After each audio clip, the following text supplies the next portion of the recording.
नमस्कार, मैं शालीमार जायसवाल आपका स्वागत करती हूँ। प्रधानमंत्री नरेंद्र मोदी 2 दिन के गुजरात दौरे पर है। भुज में उन्होंने कहा है कि भारत पर आंख उठाने वाले को किसी भी कीमत पर बख्शा नहीं जाएगा। जी हाँ, पाकिस्तान को चेतावनी दी कि सुख चैन से जियो, अपने हिस्से की रोटी खाओ, नहीं तो मेरी गोली तो तैयार ही है। इससे पहले दाहोद में पीएम ने ऑपरेशन सिंदूर का जिक्र किया था। कहा, जम्मू कश्मीर के पहलगांव में आतंकियों ने 140 करोड़ भारतीयों को चुनौती दी थी। हमने भी आतंकी ठिकानों को मिट्टी में मिला दिया।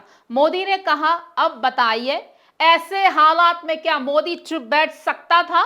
जब कोई हमारी बहनों के सिंदूर को मिटाएगा तो उसका भी मिटना तय हो जाता है। आतंक फैलाने वालों ने सपने में भी नहीं सोचा होगा कि मोदी से मुकाबला करना कितना मुश्किल होता है।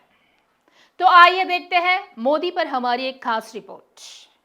पाकिस्तान को आतंक की बीमारी से मुक्त करने के लिए पाकिस्तान के अवाम को आगे आना होगा, पाकिस्तान के नौजवानों को आगे आना होगा। सुख चैन की जिंदगी जियो, रोटी खाओ, वरना मेरी गोली तो है ही। गुजरात के भुज में जनसभा को संबोधित करते हुए प्रधानमंत्री नरेंद्र मोदी ने सोमवार को पाकिस्तान को जिस अंदाज में ललकारा, उसने पूरे देश में जोश भर दिया। एक तरफ जहां भारत पर्यटन और विकास की राह पर आगे बढ़ रहा है, वहीं दूसरी तरफ पाकिस्तान आतंकवाद को अपना राष्ट्रीय एजेंडा बना बैठा है। पीएम मोदी ने यह बात खुलकर कही है। उन्होंने कहा है कि भारत पर्यटन में विश्वास करता है। पाकिस्तान को लगता है कि आतंकवाद ही पर्यटन है। ये मानसिकता दुनिया के लिए खतरा है। इतना सच सुनने का पाकिस्तान आदि कहाँ है? यही वजह है कि उसने तिल मिलाकर इस बयान को नफरत भरा कहा है। वह अपनी नफरत भूल गया जब उसके पाले हुए आतंकियों ने पहलगांव में धर्म पूछकर नरसंहार किया था। पीएम मोदी का यह बयान शायद अब तक का सबसे सख्त लहजा था, जिसमें उन्होंने सीधी चेतावनी दी, सुख चैन से जियो, रोटी खाओ, वरना मेरी गोली तो तैयार है। यह सिर्फ चेतावनी नहीं बल्कि एक स्पष्ट संदेश था कि भारत अब आतंकवाद के खिलाफ कड़ा रुख अपना चुका है। 22 अप्रैल को कश्मीर के पहलगांव में पाकिस्तान समर्थित आतंकियों ने 26 निर्दोष नागरिकों की जान ले ली थी। इसके बाद भारत ने 6 से 7 मई की रात ऑपरेशन सिंदूर शुरू कर दिया।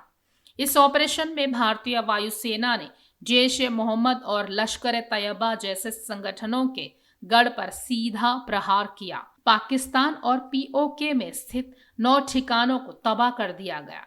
इस पूरे ऑपरेशन में भारत से मुंह की खाने के बाद पाकिस्तान वैसे ही परेशान है। इसी बीच पीएम मोदी की इस चेतावनी के बाद पाक बौखला गया है।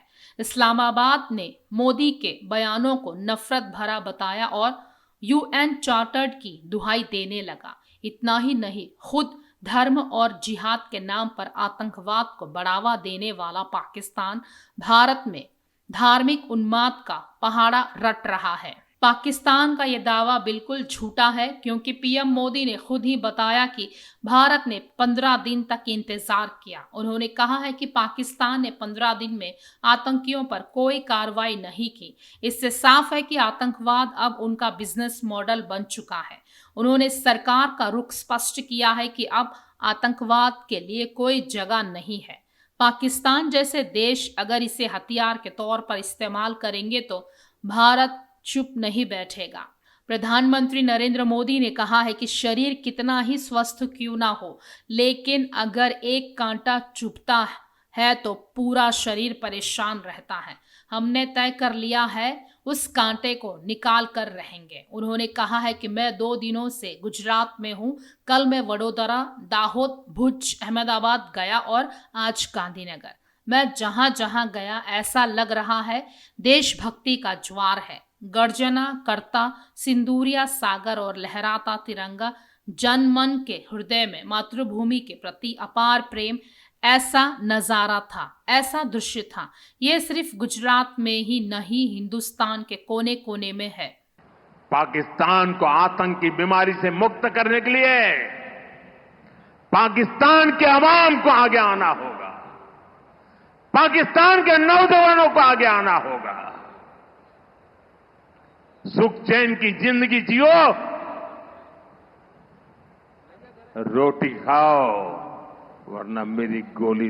पाकिस्तान को आतंक की बीमारी से मुक्त करने के लिए पाकिस्तान के अवाम को आगे आना होगा, पाकिस्तान के नौजवानों को आगे आना होगा।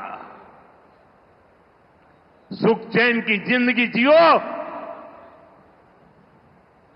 रोटी खाओ वरना मेरी गोली तो है ही। खास खबरों के लिए हमारे साथ बने रहिए।